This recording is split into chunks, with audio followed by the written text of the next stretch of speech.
Hello friends, Lakshmi Narayan education channel पर आपका स्वागत है। तो दोस्तों, आज का हमारा टॉपिक है प्रॉब्लम सॉल्विंग मेथड, जिसको हम समस्या समाधान विधि भी कहते हैं। तो जैसे आपको नाम से ही स्पष्ट हो रहा होगा कि प्रॉब्लम सॉल्विंग यानी कि समस्या का समाधान। तो इसमें हम क्या करते हैं कि समस्या का समाधान करते हैं। In this method the teacher present the problem to students and they solve these problem by using the fact formula and previous learned law। इसका मतलब ये है कि जो टीचर है वो स्टूडेंट्स के सामने वो क्या करता है कि जो टॉपिक से रिलेटेड प्रॉब्लम है यानी समस्या है उसको प्रेजेंट करता है, यानी कि बच्चों के समक्ष रखता है। उसमें बच्चे क्या करते हैं कि जो उनकी पहली नॉलेज है यानी कि जो उन्होंने पहले से ही गेन किया हुआ है फॉर्मूला या लॉ या प्रिंसिपल, उनको अप्लाई करते हैं। तो इसका मतलब ये क्या हुआ कि प्रॉब्लम सॉल्विंग मेथड। इस मेथड में क्या होता है कि जो व्यक्ति की नॉलेज है वो एक समस्या के रूप में देखी जाती है कि उस व्यक्ति को कितनी नॉलेज है कि वो उस समस्या को हल कर सके। Problem solving method present the knowledge in the form of the problem by which is to be acquire. This method begin with a problematic situation and follow in the form of continuous and the integrated activities. जो ये method है ये problematic situation से start होता है और मतलब continue चलता है और बाद में क्या करते हैं, इस एक्टिविटी का हम समाधान करते हैं। आजकल हम देखते हैं कि हर व्यक्ति की जो लाइफ है, मतलब प्रत्येक पर्सन की जो लाइफ है वो किससे भरी हुई है, प्रॉब्लम से भरी हुई है। तो ये मेथड क्या करता है कि उस व्यक्ति को, उस स्टूडेंट्स को, उस बच्चे को उन प्रॉब्लम का सॉल्यूशन निकालने का तरीका यानी कि एक कॉन्फिडेंस पैदा करता है बच्चे के अंदर में। ठीक है, problem are given to the student in simpler form and they are motivated to solve the problem. In this way the student can develop the desire problem solving ability to them by solving various problem in mathematic topics. इसमें पता है क्या होता है कि जो problem है उसको बच्चे की क्या आगे क्या करते हैं कि एक सिंपल तरीके से माना कि यानी कि साधारण तरीके से रखा जाता है। उसके बाद क्या करते हैं कि बच्चे को मोटिवेट करते हैं कि उस प्रॉब्लम को वो सॉल्व करे।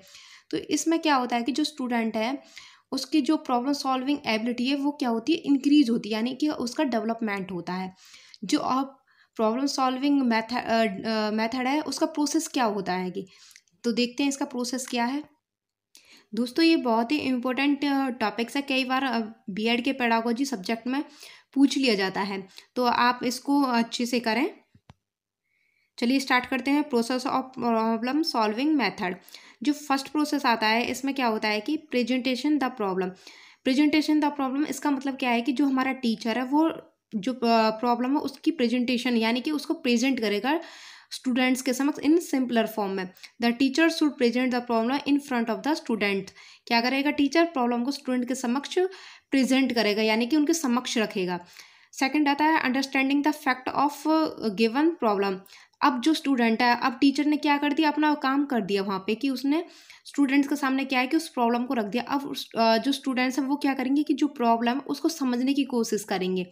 Here the student try to understand the facts of the problem. मतलब फैक्ट्स मीन उसके जो तत्व हैं, जो उसके कारक हैं, उनको समझने की कोशिश करेगा जो स्टूडेंट होगा। नेक्स्ट पॉइंट आता है analysis of problem. The student analyse the problem after understanding the problem facts.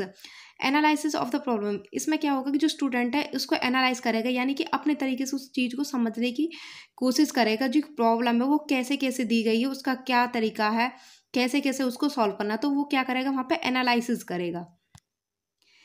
एक तरीके से हम कह सकते हैं कि एनालिसिस मीन्स कि जो स्टूडेंट है वो मतलब ये सोचेगा कि उस जो प्रॉब्लम है उसको किस तरीके से, मतलब किस मेथड, किस टेक्निक से सॉल्व किया जाना है। अब एनालिसिस कैसे करेगा, it should be analysed with the help of questioning method and the step to proceed to solve the problem. इसका मतलब ये है कि वो क्वेश्चनिंग मेथड ले सकता है या कोई भी अदर मेथड ले सकता है उस प्रॉब्लम को सॉल्व करने के लिए। नेक्स्ट 4 पॉइंट आता है हमारा सर्चिंग द प्रॉब्लम सॉल्यूशन। जो स्टूडेंट है वो क्या करेगा कि जो प्रॉब्लम है उसका प्रोबेबल यानी कि जो सही तरीका है उसको सॉल्व करने का उसकी खोज करेगा। The student will find out which method appropriate to find out the given solution they will apply their mind and find out the formula or law to solve the problem। इसमें क्या है कि वो जो बच्चा है अब उसने मेथड ढूंढ लिया, अब उस मेथड का जो फॉर्मूला है उस प्रॉब्लम को सॉल्व करने का उनकी खोज करेगा। ठीक है, ये हो गया हमारा searching the problem solution. Next point आता है हमारा calculation for solution.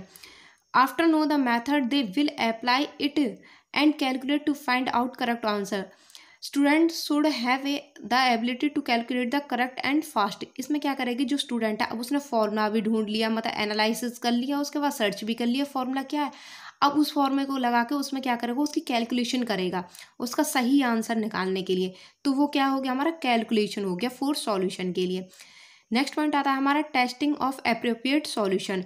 Testing of appropriate solution का मतलब क्या है कि जो बच्चे ने कैलकुलेशन किया अब उसमें वो बच्चा क्या है, उसको चेकआउट करेगा कि जो उसने रिजल्ट निकाला है कि वो सही है या गलत है। After calculation the answer the result should be check to correct the mistake of calculation. If any checking of result will provide the correct answer. ठीक है दोस्तों, यहाँ पे क्या करेगा, जो स्टूडेंट्स है वो अपने आंसर को चेक करेगा।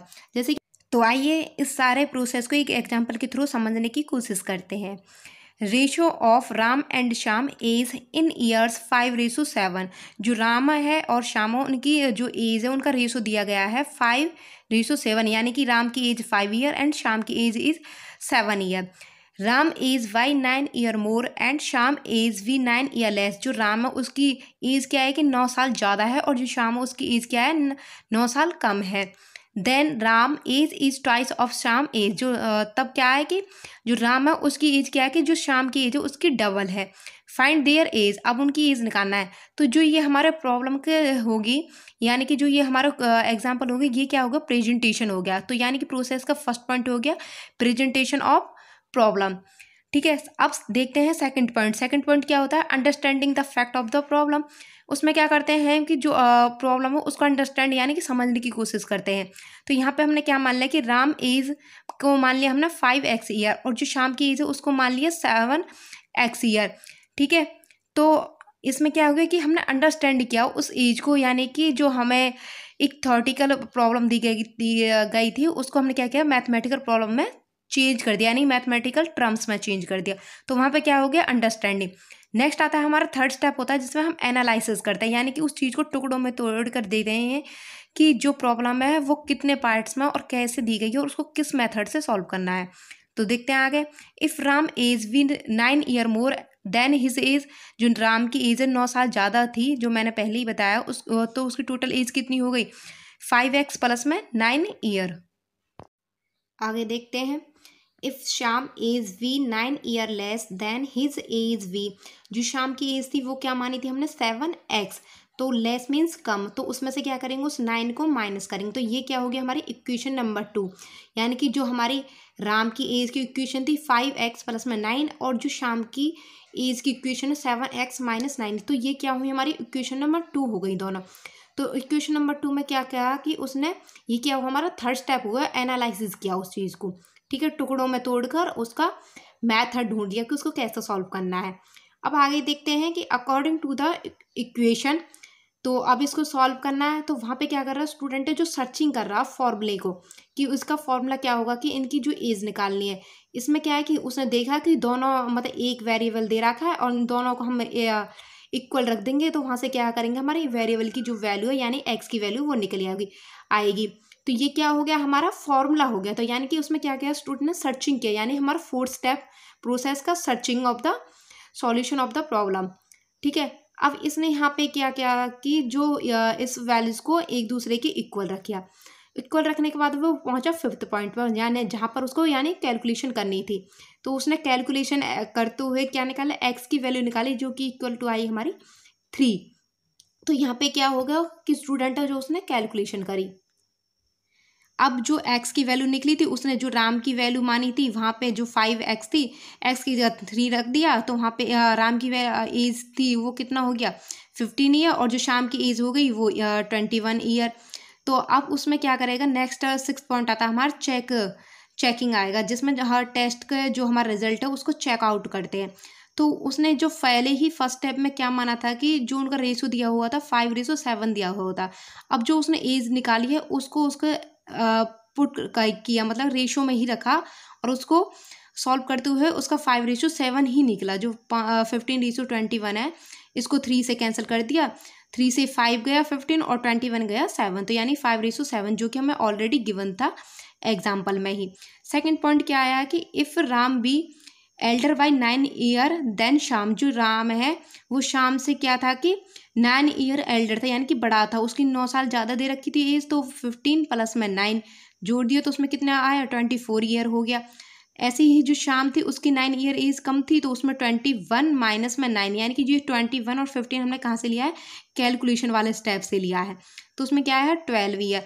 तो अब इससे हमें पता चलता है कि वो क्वेश्चन में क्या कह रहा था कि जो राम है उसकी एज है जो श्याम के डबल है, यानी कि ट्वाइस है। तो यहाँ से हमें पता चलता है कि जो राम की एज आई हमारी 24 और जो श्याम की एज आई हमारी 12, तो राम की जो एज है वो क्या हो गई, डबल हो गई श्याम की एज की। तो ये हो गया हमारा एग्जाम्पल। इसमें हमें सारे जो प्रोसेस के सारे पॉइंट है वो अच्छे से क्लियर हो गए होंगे।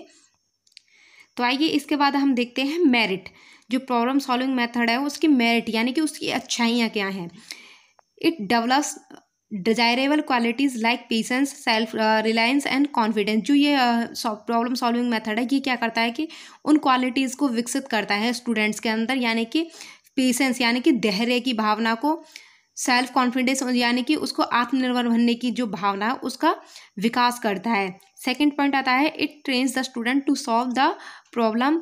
ये क्या करता है स्टूडेंट को जो बहुत सारी प्रॉब्लम आती है उनको अकेले ही सॉल्व करने का यानी कि कॉन्फिडेंस पैदा करता है जो स्टूडेंट्स के अंदर है कि वो उस प्रॉब्लम को सॉल्व कर सके।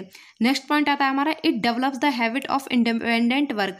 इंडिपेंडेंट वर्क की जो हैबिट है उसको इंक्रीज करता है स्टूडेंट के अंदर। कैसे करता है कि जो स्टूडेंट है अब प्रॉब्लम सॉल्विंग मेथड में ये तो नहीं है कि वो कि टिप के कर देगा दूसरे के पेपर में से उसने देख के कर लिया, तो वो खुद से ही तो कर रहा है। तो वहाँ पे क्या होगा कि उसको इंडिपेंडेंट यानी कि खुद से करने की कार्य को करने की जो क्षमता वो इंक्रीज होगी।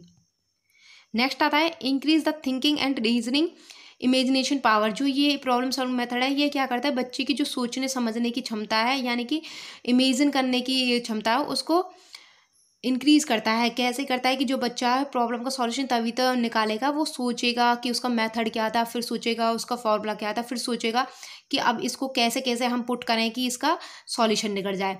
नेक्स्ट पॉइंट आता है हमारा it provides scope for individual work. यानी कि इंडिविजुअल वर्क मीन्स अकेले ही उसको कार्य करने की जो क्षमता है उसका जो क्षेत्र है उसको प्रदान करता है। नेक्स्ट पॉइंट आता है हमारा develops the habit of self study. यानी कि जो सेल्फ स्टडी यानी खुद से पढ़ने की जो क्षमता है यानी कि जो आदत है उसको इंक्रीज करता है। ठीक है, the students learn by doing from his own experience. इसमें क्या करता है स्टूडेंट जो खुद से करके चीज़ों को सीखता है जिसको हम लर्निंग बाई डूइंग कहते हैं। ठीक है, अपने एक्सपीरियंस के आधार पर सीखता है। The teacher understand the doubts and difficulties of individual people है। तो इसकी एक ये सबसे अच्छी मेरिट होती है कि इसमें जो टीचर होता है वो क्या करता है कि जो अकेला यानी कि एक स्टूडेंट्स की जो प्रॉब्लम है यानी कि जो उनके डाउट है जो उनकी कमियां हैं उनको समझ पाता है अच्छे से कि इस स्टूडेंट को इस चीज़ का प्रॉब्लम है, इस चीज़ का डाउट है। ठीक है, नेक्स्ट पॉइंट आता है most systematic and scientific method. Systematic method हम इसलिए कह सकते हैं कि इसमें हमें एक एक पॉइंट को मतलब प्रोसेस को एक एक करके मतलब एज हम कह सकते हैं कि सीरीज में करना होता है। तो ये क्या होगा हमारा सिस्टमेटिक मेथड हो गया। नेक्स्ट आता है हमारा good source of an internal motivation. यानी कि जो स्टूडेंट्स को मोटिवेट करने का एक अच्छा साधन है।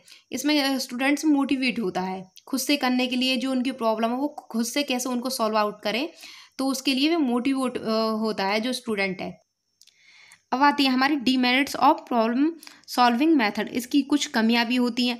जो ये मेथड ये क्या होता है स्लो मेथड होता है। इसमें क्या करते हैं कि जो स्टूडेंट है बहुत टाइम लगता है, वो धीरे धीरे करके एक एक स्टेप लगाता है तो बहुत टाइम लगता है इसमें। तो ये क्या होगा एक तरीके से स्लो मेथड हो गया। नेक्स्ट पॉइंट आता है हमारा not suitable for all topics. ये जो मेथड है कि मतलब बहुत सारे टॉपिक्स के लिए सूटेबल नहीं होता है। ठीक है, नेक्स्ट आता है कि require special preparation on the part of the teacher. On the part of the teacher के लिए मतलब स्पेशल प्रिपरेशन रिक्वायर करता है। कैसे करता है जो टीचर है उसको एक सिस्टमेटिक यानी कि जो एक कह सकते हैं ना कि अच्छी प्रॉब्लम है, यानी कि हम कह सकते हैं कि ऐसे नहीं कि हमने कहीं से कुछ भी उठाकर कोई भी प्रॉब्लम ऐसे ही दे दी, यानी कि टॉपिक से रिलेटेड प्रॉब्लम देने के लिए जो टीचर हो उसको तैयारी करनी होती है। नेक्स्ट पॉइंट आता है हमारा suitable for lower classes as they are not scientific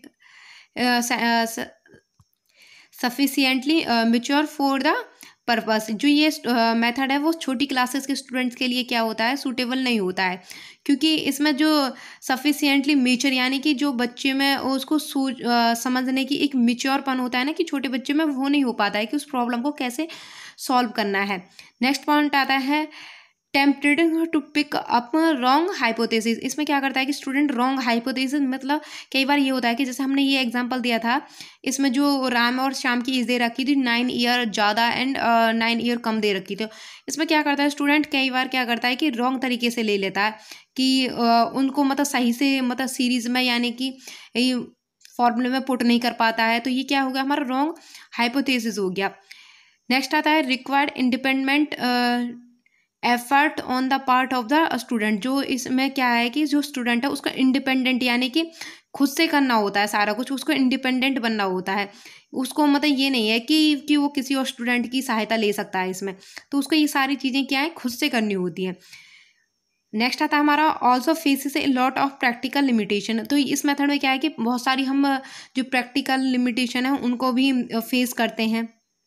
दोस्तों अगर आपको मेरी वीडियो अच्छी लगी हो please like share and subscribe my channel, और हाँ बेल आइकन को दबाना ना भूलें ताकि मेरी जो नेक्स्ट वीडियो हो उसका नोटिफिकेशन आप तक सबसे पहले पहुंच जाए। Thank you, bye bye.